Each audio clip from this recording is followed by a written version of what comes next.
Hello, what's up guys? So ito nga po, pag-usapan po natin itong hindi magandang kalagayan ngayon ng ating bansa. May paparating kasing malaking problema ang Pilipinas. Nako, panuorin nyo ito at paghandaan po natin maigi mga sangkay dahil delikadong-delikado ito.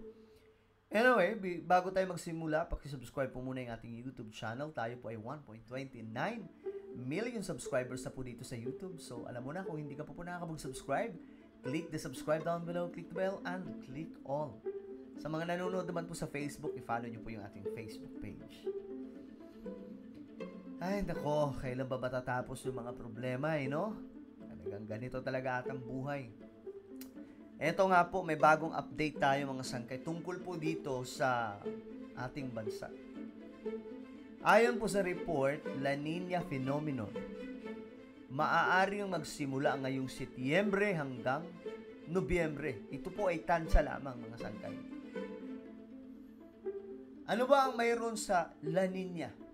Ito po ay kabaliktaran mga sangkay sa El Nino.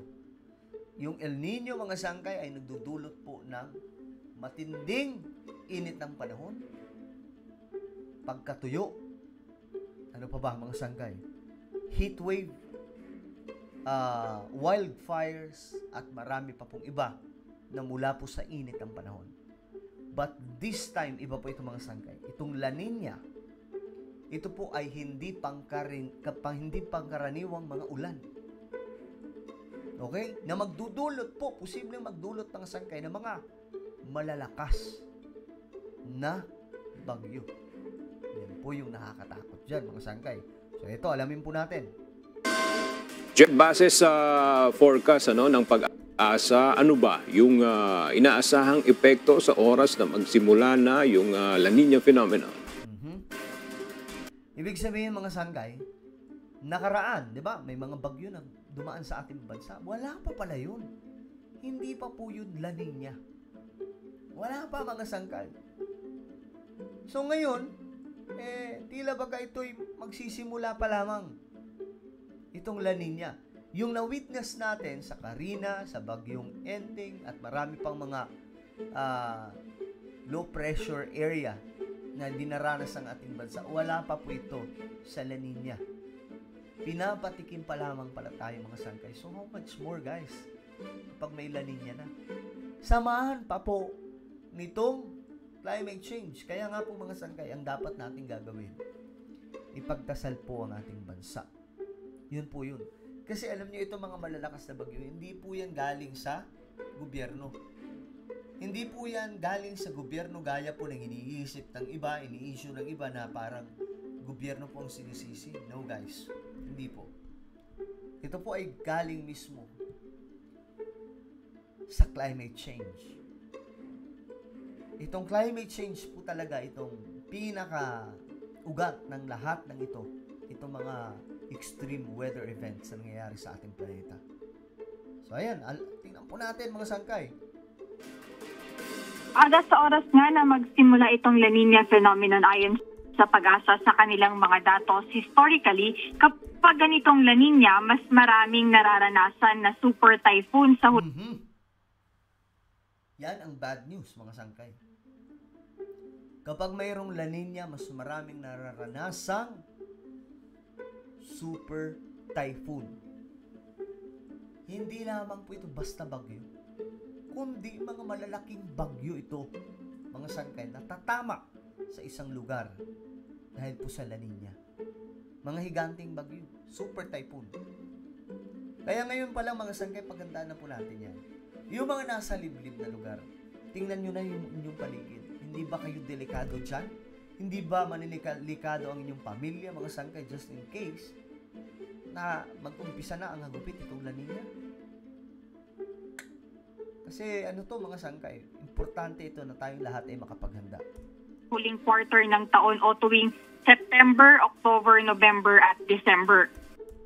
Partikular na pinalakas na mga hangin at mas maraming pag-ulan ang dalawang posibleng epekto nitong La Nina phenomenon sa bansa.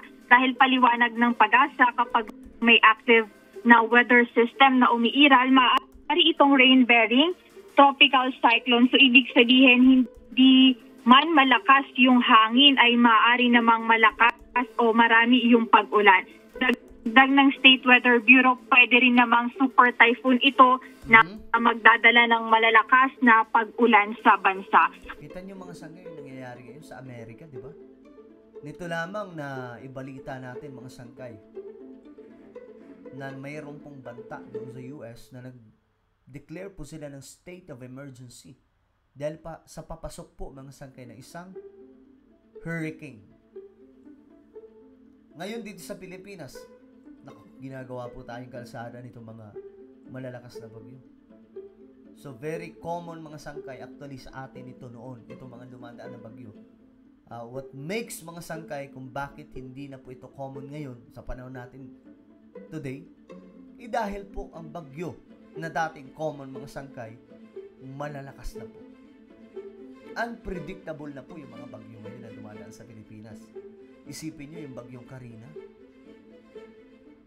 Isipin nyo yun mga sangkay. Nung sinabi ng weather updates, hindi pa ganun kalakas. Pero nung tumama mga sangkay, apay, pambihira.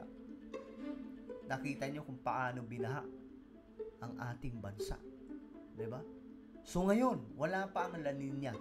Posible daw magsimula sa buwan na ito hanggang Nobyembre. So kung mag-uumpisa ito mga sangkay, good luck sa ating lahat. Ipagdasal po natin ang ating bansa at ang ating mga pamilya. At binanggit rin ng Pag-asa dahil sa La Nina, inaasahan ang 3 hanggang 4 na bagyo sa ilalim ng kategoryang typhoon at super typhoon na Ako po, ayan na nga po ang sinasabi natin. Maaaring maranasan ngayong taon. At binanggit rin nila na sakaling sa kanilang climate forum ngayong araw na 4 hanggang 7 pa ang ating aasahang bagyo na papasok ngayong taon. Ngunit siniguro naman nila na patuloy yung kanilang monitoring dito sa pagsisimula nga or posibleng pagsisimula na ng La Nina sa ngayong Setyembre. At itong mga ngayong ano na pala ito, buwan no? Setyembre. Ito na, katapusan na nga po ng September, mga sangkay, di ba? Ibig sabihin, kailan ang official start ng La Nina? Ulan na nararanasan sa ilang bahagi ng bansa ay bunsod nila ng easterlies o yung mainit na hangin mula sa karagatang Pasipiko. Ayan muna ang update sa Pag-asa. Balik sa'yo, Aga. Okay, so ayan po yung update mga sangkay, no? Yan po yung pagandaan natin kasi mas mahirap po kung hindi po tayo makakapaganda. Okay? So ano po ang inyong komento? Just comment down below. And again guys, paki-subscribe po yung ating YouTube channel. Huwag niyo pong kailimutan.